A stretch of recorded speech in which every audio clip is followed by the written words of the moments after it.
Some time ago in one of Gordon White's podcasts or other videos, I can't really recall which, he said something, as he tends to do, that really stuck with me. Gordon was describing how ceremony is part of our sacred responsibility as humans within the greater community of beings that we call Earth, and how, as magicians, particularly in these modern times, it's our job to intercede on behalf of humanity with the spirits that surround and affect our lives. The role of magicians, he said, is to be ambassadors for spirit. I really love that framing because it assigns humanity a very important role without committing any overreach. It's enough to be responsible for maintaining relations with the more than human world, to keep our human existence in balance. And for the last several hundred years, if not more, we've been very neglectful of these duties. From an animist perspective, which I know isn't quite the right thing to say, but I'm not sure that the right way to say this exists yet, so you know what I mean. Anyway, from an animist perspective, the universe and everything in it is alive, autonomous, and in some sense, intelligent. And underneath this truth is an even greater truth, that we're individuals like the cells in our body are individuals, like fungal hyphae are individuals. In one sense, we're separate, and another, we're not. We're all part of the same planetary organism. This sameness implies, it requires, interaction, like you and your neighbors. They exist, you exist, and no one's going anywhere. There is no alternative to sharing and coexisting, and attempts to buck the system incur karmic immune responses from the greater organism to which we all belong. Our increasingly materialist rationalist society's outright denial of the spiritual and our inherent interconnectedness creates incoherence in the field. And by the field, I mean the fabric of shared experience interfacing the layers of reality, or dimensions if you like, which binds us all together. If you've ever had to run in a sack race, or even tried to walk holding hands, you'll recognize the challenge of moving as one.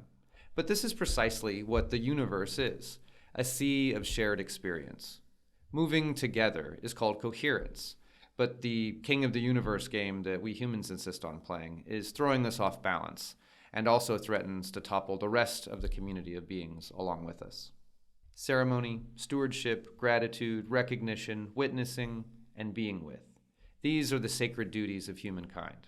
By doing these things, we bring coherence to our shared experience of reality, and this is essential to safeguarding the future, ours and everyone else's. I think that the inclination to do magic in the first place is an attempt to bring your subjective experience of reality into coherence, though most of us probably wouldn't be able to recognize it as such at first. But it's true. Whether you're seeking mystical connection, the power to shape the world, or healing for yourself or others, all of it is an attempt to put the world in order. You can't practice magic for any significant amount of time without coming to the realization that it's not about you.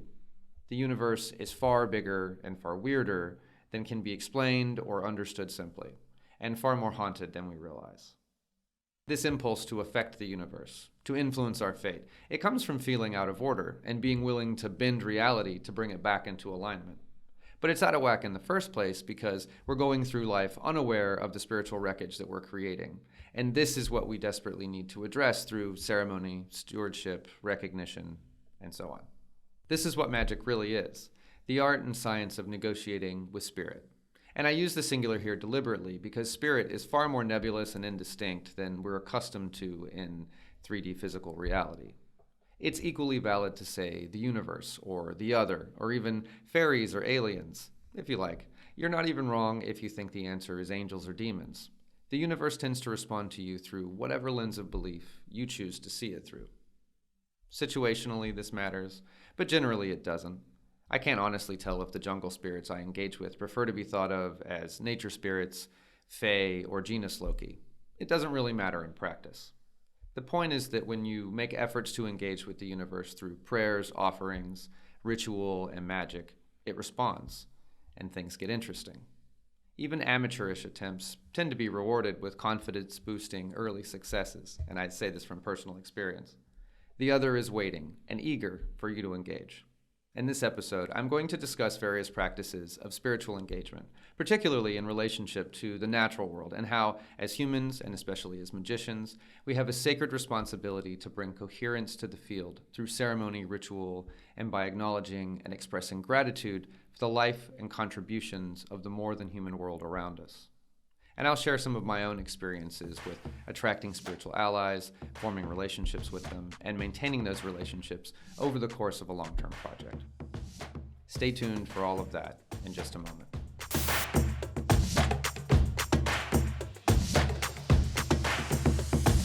Welcome to the 6th episode of the Postmugglism podcast. My name is Nathan, aka Postmugglism, and this is my show. If you're a regular listener, my deepest gratitude goes out to you for being with me on this journey. And if this is your first time to tune in, I'm really glad that you're here, and I hope that you enjoy this episode. If you do, don't forget to subscribe wherever you listen to podcasts, or I'm also on YouTube if that's better for you.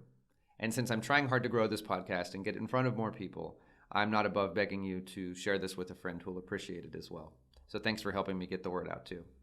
In this episode, I'll pull together ideas from Gordon White of Rune Soup, as I mentioned, and Eduardo Cohn's book, How Forests Think, as well as Claude Lecoteau's Demons and Spirits of the Land, and some stuff I learned in my shamanic training from the Four Winds Institute, plus my own experiences with dirt sorcery over the last few years as my family began our adventure with the spirits of the Yucatan jungle. As always, links to all of those materials are included in the show description wherever you're listening or watching this episode. What makes communication so uniquely challenging as you first try to reach out to the spiritual world is that you have to stretch beyond the boundaries of perspective into territory that's truly incomprehensible to humans. What do I mean by the boundaries of perspective? I mean the limits of your subjective reality, where it has to interact with the subjective realities of other beings. To understand this confusing idea, we have to wrap our minds around the concept of perspectivism. And what is perspectivism? Well, according to Merriam-Webster's dictionary, it's defined as a complex of interacting interpretive processes in which every entity views every entity and event from an orientation peculiar to itself. Or more simply, the consciousness of different points of view, as in the awareness that we all, humans and non-humans alike, view life through a uniquely peculiar lens. Our own.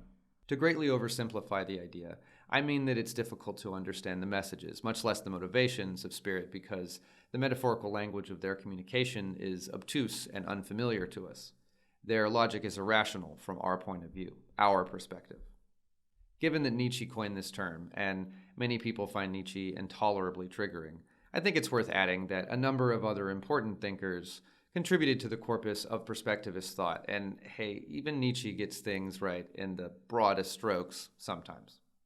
Notably, Jose Ortega y Gasset adapted the idea by envisioning a sort of a shared collective of experiential awareness, which sounds a lot like a God consciousness, and I can dig it. Regardless, the core of perspectivism is that every living being, and from an animist perspective, this means everything, perceives and interprets the universe subjectively through the lens of their experience, nature, nurture, and learned experience together. The edges of consensus reality become fuzzy even between human beings, so just imagine what gulf of experiential understanding lies between us and the rest of the more than human world. Cross-cultural relations between human peoples can provide examples of these types of issues when translating intention across barriers like language, tradition, and social dynamics. One can only imagine how difficult it must be for nature spirits to understand our uniquely unnatural behavior.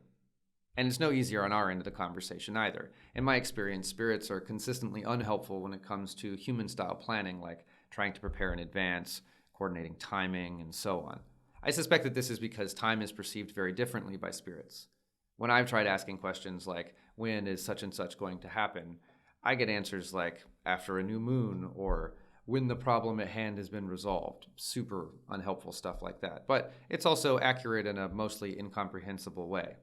Negotiating with spirits is far more complicated than negotiating with other people because their motivations are opaque to us, and the logic is just fundamentally weird from our perspective. This is what makes spirit communication initially challenging. Most people can't even recognize it when it's happening because it's nothing like communication between humans, or even a human talking to an animal. It's much closer to a human talking to a tree or to the wind. Both are possible, but it's a learned skill, and this is why magicians are on the hook for this work. Only the magically-operant have the tools to navigate such negotiations. And at all times in history, a minority of spiritually minded people, who are already a minority of the general population, have felt called to this type of work and are motivated to learn its arcane techniques. Perspectivism, or more precisely, the ability to transcend one's perspective and, in some small way, gain understanding of the other and their needs, motivations, and so on, specifically how to appeal to them, is an essential skill for us ambassadors for spirit. In the book How Forests Think, author and anthropologist Eduardo Kohn broadly explains the cosmology of the Avila Runa of Amazonian Ecuador as being a series of nested frameworks, my words, where the animal world is within the human world, which is within the spiritual world, or, in Kohn's words, the realm of the game masters, the spiritual guardians and caretakers of the forest. In the perspective of the animals, the jungle is home, and the humans are apex predators or masters. In the perspective of humans, the jungle is where resources come from, where animals live, and where other predators and the jungle spirits are masters and guardians. And in the perspective of the jungle spirits, the forest is a garden, the animals are in a zoo, jaguars are their guard dogs, and humans are basically smart apes that ought to know how to live in harmony with their environment. He also relates a story about perspectivism between jaguars and humans, of when he was staying overnight in the jungle and was told to sleep face up so that the jaguars would recognize him as a person instead of his meat. This should remind us how important it is to have your personhood recognized.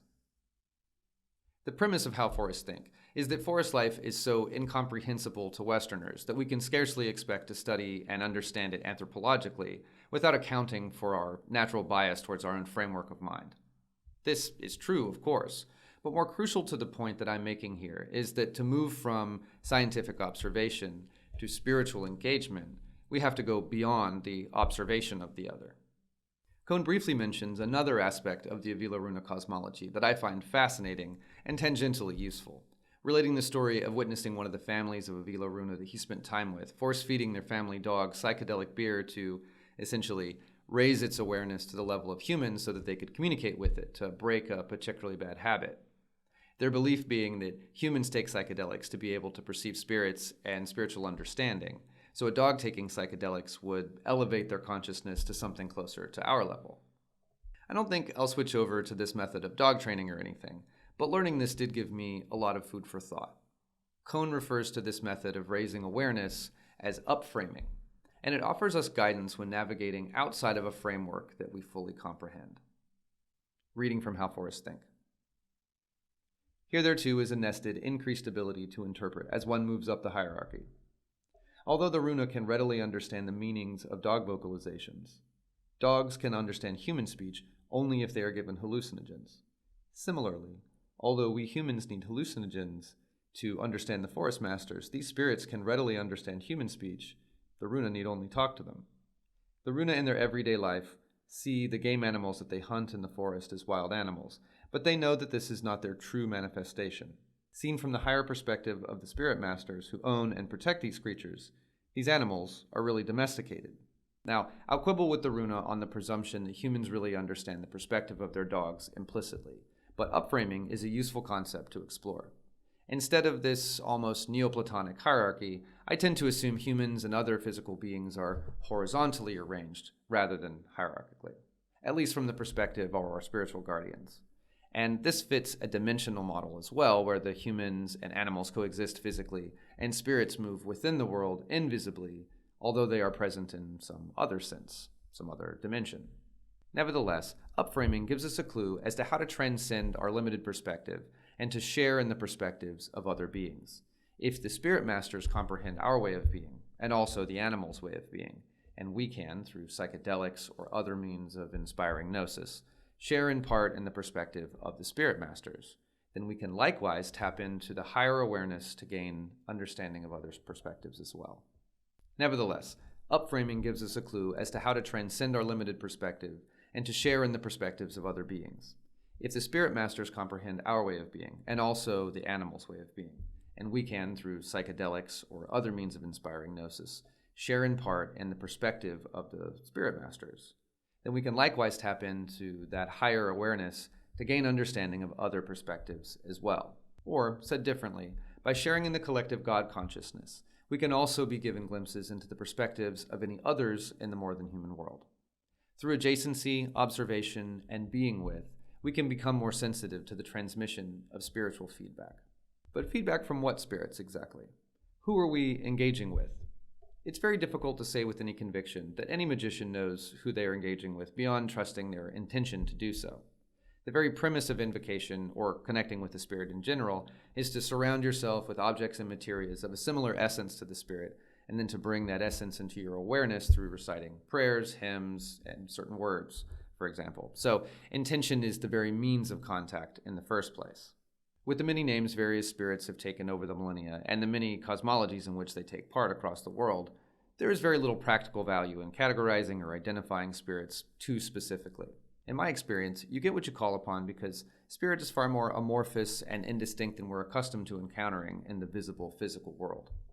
Spirits which are beneficial to work with in this vein, of repairing the field, bringing yourself into right relationship, establishing yourself in place, and so on, include genus Loki, land spirits, spirits of place, and so on. Fae, which maybe is the same thing, maybe it's different. Ancestors and the dead, angels, guides, guardians, your HGA, and so on. Plus the major players like the archetypes, directions, and elements, and Pachamama, which is to say Gaia, the sun, the moon, and the Great Spirit. When it comes to plant and animal allies, nature spirits, spirits of place, and so on in the natural world, and the archetypes, directions, and the mother goddess Pachamama, the best strategy is to simply go into the wild, give offering, and to send your intention and prayers and so forth, and to stay open for responses in return. For other major spirits and deities, prayer and petitioning at astrologically significant times tends to produce the best results.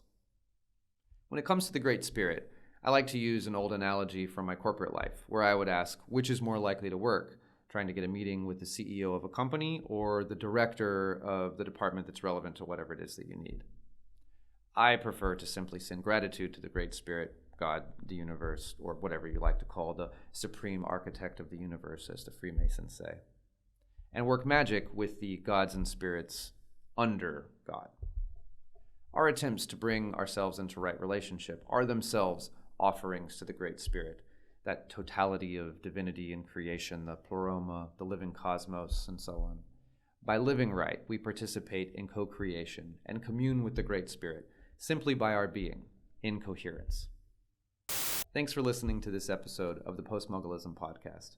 I'm going to steal just a few minutes of your time before we get back to the show to tell you a little bit about myself and how I earn a living. I'm a shamanic energy healer trained by the Four Winds Institute, a Reiki practitioner, tarot reader, and magical consultant. I love working with fellow witches, wizards, magicians, or whatever you call yourself, and I find that people like you tend to like working with me as well because it's nice to be able to talk about your beliefs, your practice, and your magical aspirations without feeling crazy. Often, in the pursuit of magic in our lives, we discover parts of ourselves that need work to free ourselves from self-limiting thoughts and other baggage.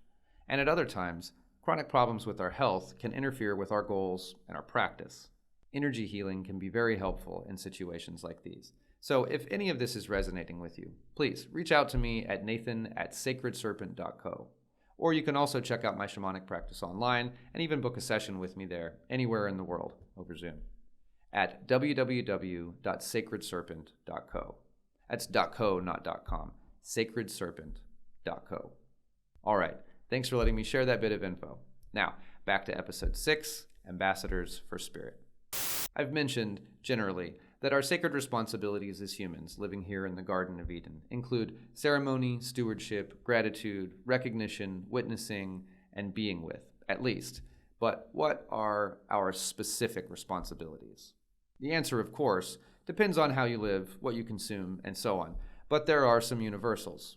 We all breathe the air, we feel the sun on our faces, the solid ground under our feet, and slate our thirst with cool water. Acknowledging the elements, directions, and so on, the sun and moon, plants and animals, insects, fungi, and microbiota, and one's own ancestors. Everyone should do this on the regular. Magicians, on the other hand, negotiate all kinds of relationships, devotional, magical, pacts for various workings or long-term commitments, and so on. Each carry an energetic contract, a connection of sorts, which facilitates communication. Each should be tended in some way that denotes them as special and sacred. And all of this in addition to the universal practices that I mentioned a moment ago, of course. Land stewardship may be the most important of our responsibilities. It's certainly one of the most complicated, and also seems to be one of the most neglected of our sacred duties, right up there with ancestor veneration. The imbalance, our karmic debt, if you will, of our relationship with the earth is tremendous. People who own land, or perhaps belong to it, have entered into a sacred relationship with place and its spirits, which is to say, a small piece of the Great Mother Pachamama and the nature spirits residing locally. Being the human or humans that live on a piece of land places its stewardship in your care. We know the truth in this, in our bones, because human beings are the only creatures that can help nature work her magic. Other creatures can build habitat, like the beaver, bird, spider, and so on. But so far as we know, only humans have the capacity to learn the magic of nature, to sustain her creations, and to help them flourish. We can because we must. It is our essential nature. Before any real work can be done, though, you have to establish contact with your local spirits. And for that, I suggest you listen to episode 5, The Spiritual Gift Economy, where I talk about how offerings, gifts, are a universal contact protocol. I've included a link to this episode in the show description as well, if you're interested. When it comes to working with spirits of place, this requires more than small gestures like making land acknowledgments and favoring native indigenous species. We need to interact directly and involve these spirits in every aspect of our efforts with the land.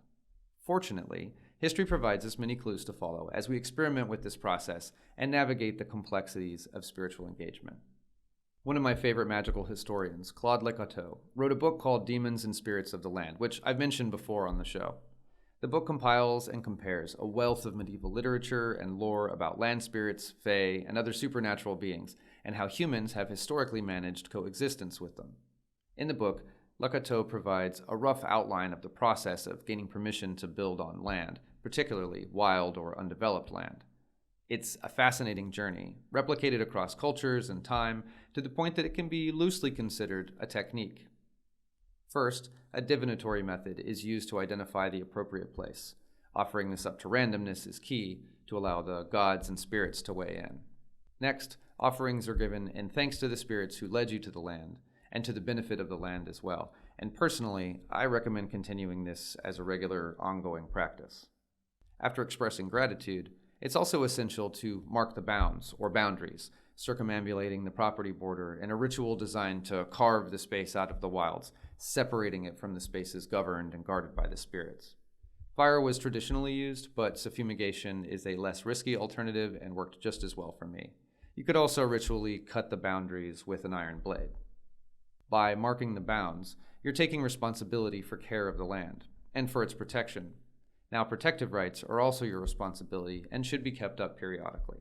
Next, sticking to the practice of appeasing the local spirits first before any humans involved, the next step is to construct a home for the spirits on the land, a dedicated space, preferably in a protected wild area, where a spirit house is constructed and dedicated to the purpose. Constructing buildings for humans repeats several of these themes again for the area of construction, namely allowing the spot to present itself, giving offering, and circumambulating and marking the bounds. 2 additional steps are also added, enclosing the space and making a sacrifice of a living being as a final payment to the spirit for the right to build on the land. It's worth noting that the animal does not have to be killed outright per se, but dedicated to the purpose and can be allowed to die a natural death. While this sums up the process of acquiring and settling the land, it is, of course, not the end of the matter. Regular offerings and prayers should be kept up to maintain the relationship, and for the magically operant, it's also a good idea to maintain open lines of communication to address any issues that arise. Implicit in what I've just described is a process of taking on certain responsibilities, and this resembles, and is effectively the same as, signing a contract in our modern world. These spiritual agreements are often implicit, binding us to certain spiritual debts by virtue of the resources or energy that we consume. Just existing on Earth, which our higher selves deliberately decided to do in some sense, assigns us certain responsibilities by virtue of our participation in and drawing from the energy of the field, as beings do, like a metaphysical social contract. By our actions and our choices, we sign on to other spiritual agreements in the course of living, which we then must carry, sometimes for a time, sometimes until we take some action, and sometimes for our entire life or even many lifetimes. Other spiritual agreements are deliberate. They're entered into with full awareness and intention for the purpose of securing some form of benefit or support from spirits in exchange for the same. We call these pacts, and though they've gotten a bad rap from the amateur demonologists of the world, it's no riskier to make a deliberate pact with a spirit than an unintentional one, which we do throughout our lives without realizing it. I've heard many, obviously more timid magicians discourage people from entering into pacts of spirits because of the consequences. But the risk is not so much that the spirits will trick you, but that you will set yourself up for failure by carelessly signing on for more than you can handle. So, like with any important decision, you should enter into a pact with spirits in full awareness and after careful consideration, prayer, and probably divination as well. How precisely you ritualize entering into a contract with spirit is up to you. There is no right way, and like all things magical, it's mostly about intention. When designing a ritual, it's useful to consider how you'll convey your intention through words, actions, and metaphor. It's also a good idea to iterate through the specifics of what you're offering and what you want to receive from spirit in return before ever beginning the ritual. Think of this like a diplomatic negotiation, where the details of a treaty are outlined well in advance of the signing ceremony. In our case, we wrote a simple 2-line agreement, signed it, and put it in the jar of jungle dirt that we keep on our altar.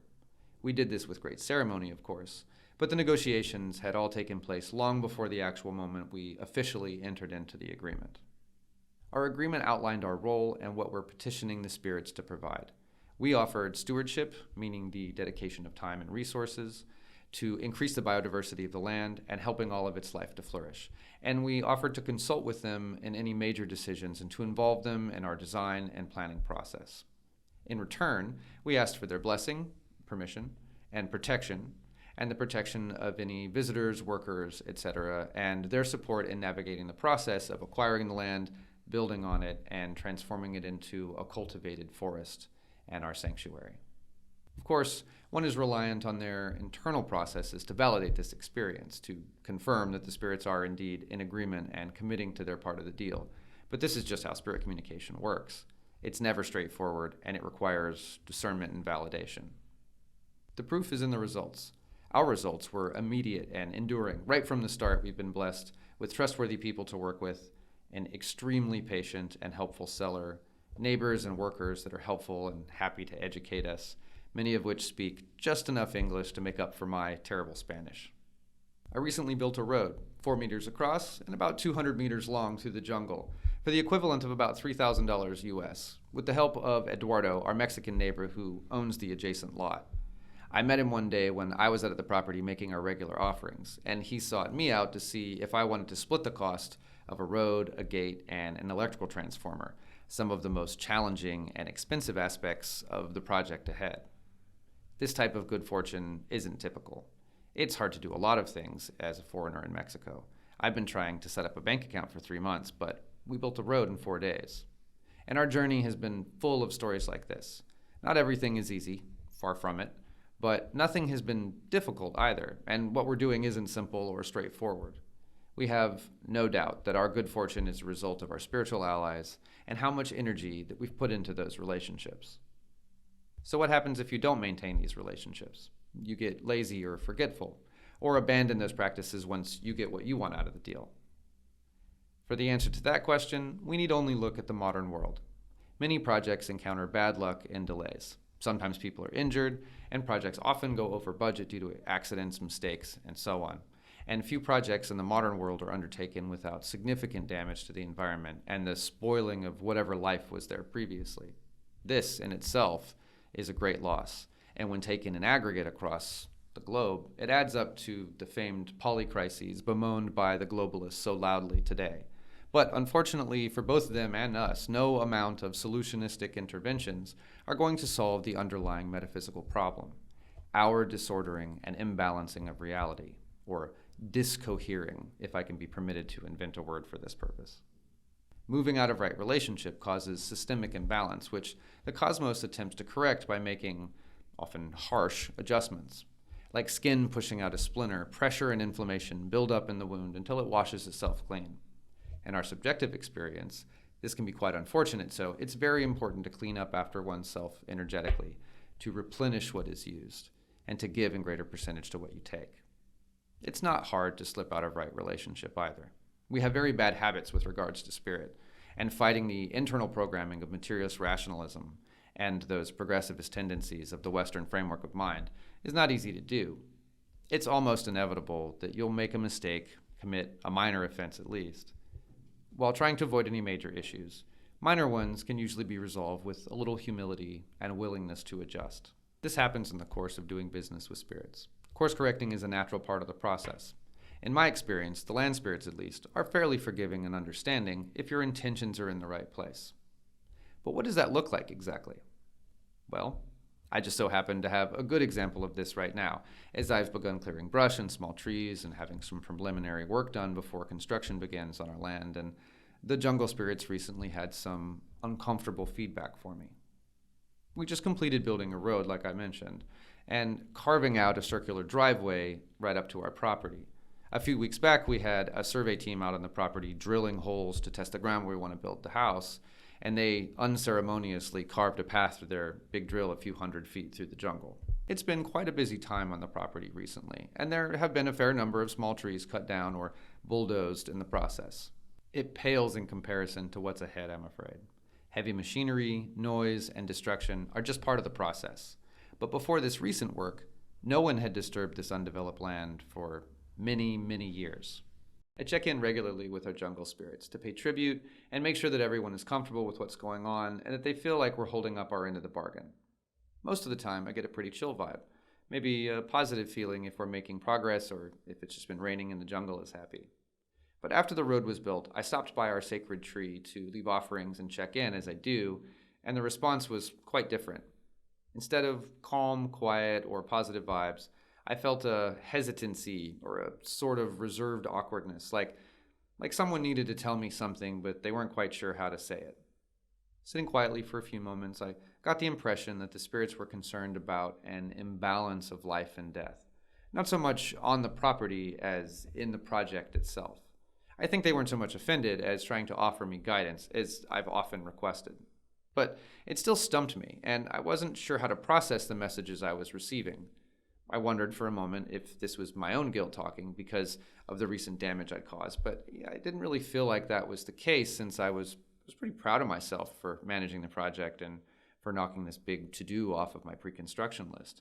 So I was feeling pretty good about the whole thing. Plus, as is law here in Quintana Roo, we didn't take down any large, old trees, just the new growth that mostly wouldn't have lived long enough to become adult trees anyway.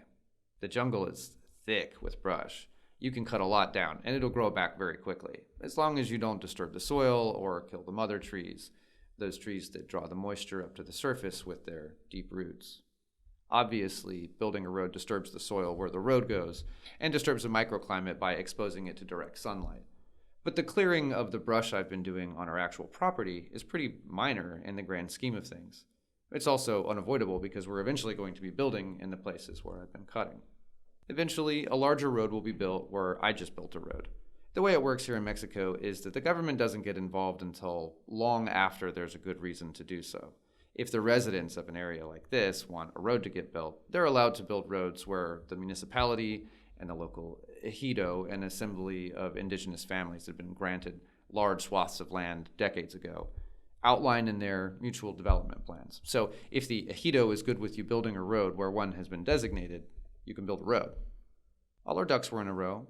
The land was already designated for this purpose, and we were as gentle as we could be considering. So I felt relatively justified. But this idea of imbalance stuck with me unpleasantly, and so I thanked the spirits for their guidance and promised to work to understand and address their concerns. Obviously, those concerns are inconvenient and difficult to work around in a modern construction project. But I can't afford to ignore the input of our jungle spirits, so I had to find out how to bring balance to the project, as well as make sure that I understood all of their message in the first place. The problem is that there's not a lot that I can do to add life to the property at the moment, or even really in the very near future, because we don't live there, and we don't have a water supply yet, and it would be irresponsible. So taking real tangible steps towards adding life isn't really in the cards. But, as I mentioned in episode 5, The Spiritual Gift Economy, even purely symbolic gifts are meaningful, and a genuine gesture of recognition and appreciation will go a long way towards right relationship. Thus, offerings should be a part of my response, but that wasn't quite it either. The spirits weren't telling me that I'm doing something wrong by building the road, or clearing out brush and small trees ahead of construction. All of that is inevitable. What they're telling me is that, for my own sake, I need to take a moment to acknowledge all of the life that has died in the process, recognize that contribution, and demonstrate gratitude. And eventually, I will need to replace the life to offset the life debt that we're creating in this process, but that's always been the idea. After leaving my offering, I went back to working on the property, and I immediately started thinking about fire management for some reason. I didn't put it together at first that this was another message. I just thought logistically, I need all this brush out of the way. I don't want to house insects or pests or to have a fire hazard in the dry summer months that are coming up. So I started stacking rocks, building a giant fire pit in the middle of the area where we're going to build the house. A few days later, I was listening to a recent Rune Soup episode, and something caught my attention with that spooky sense of mystical awareness. The guest, Harmony Cronin, was talking about the praxis of hunting in right relationship, and of the importance of witnessing the life and death story of the beings around us, particularly when we're in some kind of a stewardship relationship. That idea of witnessing life and death as having its own value and importance in the cosmos, as being essential to the coherence of that experience for all parties, is beautiful and powerful, and gave me the perspective I needed to understand why it was that I started building that fire pit. What I realized is that I needed to conduct fire ceremonies, both to clean up the downed wood that I'd created, and also to recognize and show gratitude for the life that had ended to make our progress possible. Finally, as I was starting to write this episode, I went to my trusty Tarot de Marseille deck to validate the messages I'd received and to check for blind spots in my thinking. I did this with a series of tarot readings by asking direct questions. First, I asked, will shifting from cutting to fire ceremonies and despachos, or big offerings, address the imbalance of life and death in the Jungle Project and satisfy the jungle spirits? And the answer was no, for various reasons. To clarify, I then asked, do the spirits agree that I should do ceremonies and despachos? And I got a very strong yes. Okay, so I wasn't completely off base.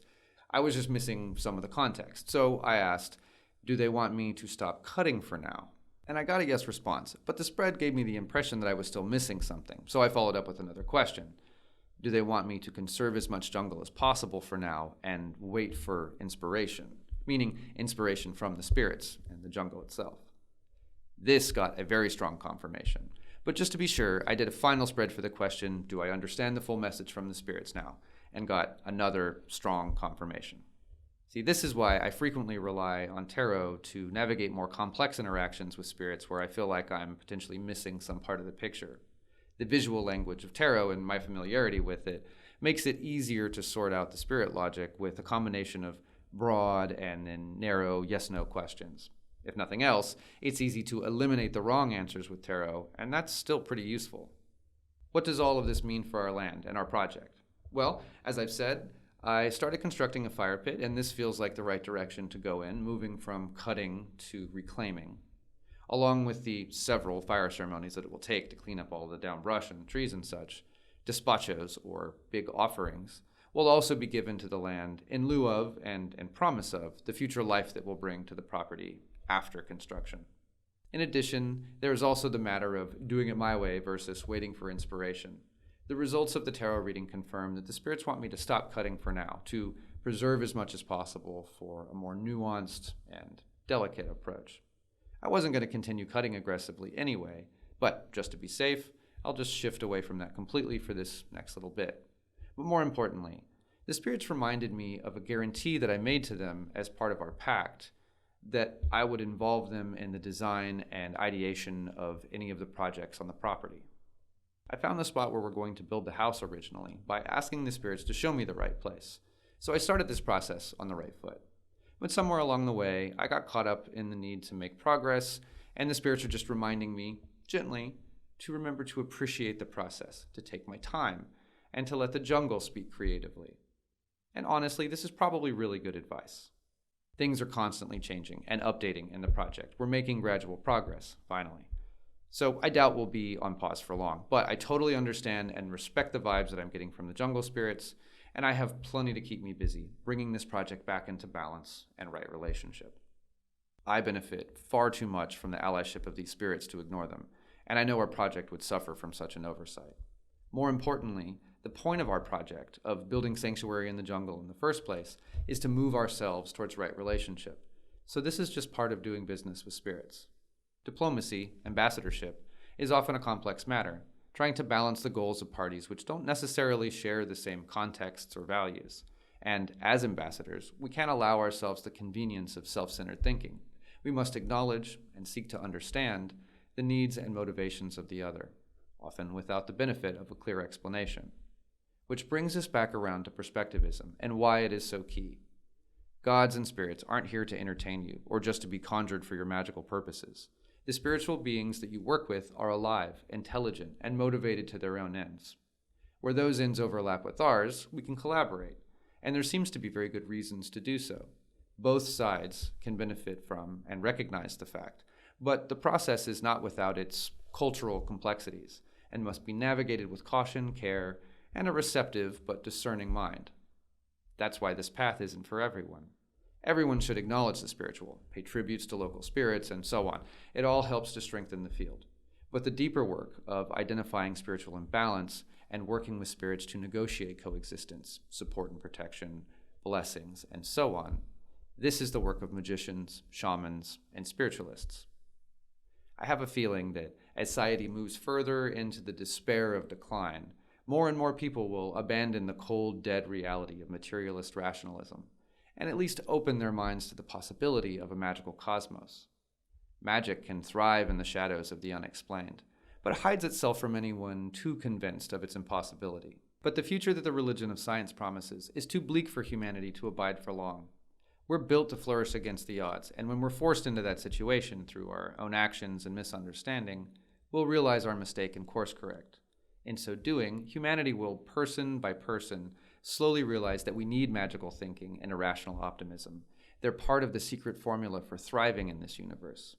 We knew this in earlier times when we either lived closer to the earth or we were more desperate for divine intervention, and we'll know it again. But this doesn't mean that everyone in the world becomes a wizard. Magic has always operated in the fringes, not because of exclusivity, but because of its incomprehensibility. The cosmos is just too damn weird to be perceived without losing your mind a little, and that's just not for everyone. The magically operant have become so willingly. We accept the cost of our sanity and say, fair trade. Ceremony and ritual are everyone's responsibility and privilege, but magicians have to hold ourselves to a higher standard and aim to rebalance and repair the field for everyone, assisting those who don't speak spirit in navigating their interactions with spirit, and in so doing, move humanity gradually to a better relationship with the more than human world. And we have the technology at our disposal, symbolic gifts to appease spirits and establish and maintain relationships, being with and upframing to gain perspective, journeying in divination to interpret messages, ceremonial acknowledgments, and pact making, as well as I gave additional examples for specific purposes like finding and acquiring land, negotiating allyship and stewardship, marking the bounds, and so on. Armed with the traditions of the ancient world and an enhanced awareness of perspectivism, we can enter into deliberate arrangements with the spirits of the natural world that secure their blessings, protection and favor, and bring balance to the field. Thanks for tuning in to episode 6 of the Postmugglism podcast. I hope this topic gave you lots to think about and some new perspective on spirit engagement. I'd love to hear your thoughts and any feedback that you have on the show in general, if you want to share it. You can always find me on Twitter as Postmugglism, or just email me at postmugglism@gmail.com. You can find all my content, episodes of this podcast, my monthly Lunar Mansion guides and other videos, articles from my blog, updates on our sanctuary building project in the jungle, and more on my website, www.postmugglism.com. And you can subscribe to my email newsletter there to get notified whenever I post new content anywhere. Again, thanks so much for spending your time with me, and I'll see you in the next episode.